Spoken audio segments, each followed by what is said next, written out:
မိုးညိုဆိုတဲ့လူငယ်လေးဟာမြို့ပြရဲ့ရုံးကန်လူရှားမှုတွေကြားမှာစိတ်တက်ကြပြီးသူ့ရဲ့မိခင်အိုကြီးရှိရာရွာကလေးကိုခဏနားဖို့ဆုံးထည့်လိုက်ပါတယ်။သူရွာကိုရောက်တော့ခြံထဲမှာစိုက်ထားတဲ့နေကြခင်းကြီးကညှိုးနွမ်းနေတာကိုတွေ့လိုက်ရတယ်။အမေဒီနေကြပန်းတွေကဘာလို့ညှိုးနွမ်းနေတာလဲလို့မိုးညိုကမေးလိုက်ပါတယ်။အမေကပြုံးပြီးပြောတယ်။တာရဲ့ပန်းဆိုတာနေရောင်ကိုပဲမျှို့တက်တာမဟုတ်ဘူး။တခါတလေမိုးဆက်တွေကိုလည်းလိုအပ်တာပေါ့။သူတို့ခဏနားနေကြတာပါလို့ပြန်ဖြေတယ်။အဲ့ဒီညမှာမိုးသေးသေးမမဲရွာချလိုက်ပါရဲ့။မိုးညိုတယောက်အိပ်ပျော်နေရင်ကနေ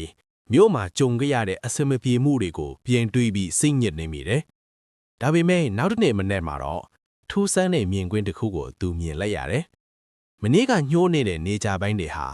မိုးရေဆက်တွေကြားမှာပိုပြီးစိမ့်လန်းဆိုးပြီးလာပြီးနေရောင်ကြီးအောက်မှာခေါင်းမော်လို့လှပနေကြပြန်တယ်။အမေကမိုးညိုရပခုံးကိုပုတ်ပြီးပြောတယ်။ဒါ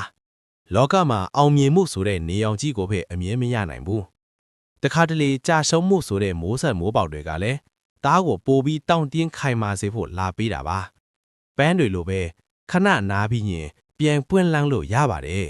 ။မိုးညိုဟာအမေရဲ့စကားကြောင့်စိတ်ခွန်အားတွေပြန်ရသွားပြီးသူ့ရဲ့အခက်အခဲတွေကိုရင်ဆိုင်ဖို့မြို့ကိုအပြုံးနဲ့ပြန်သွားနိုင်ခဲ့ပါတော့တယ်။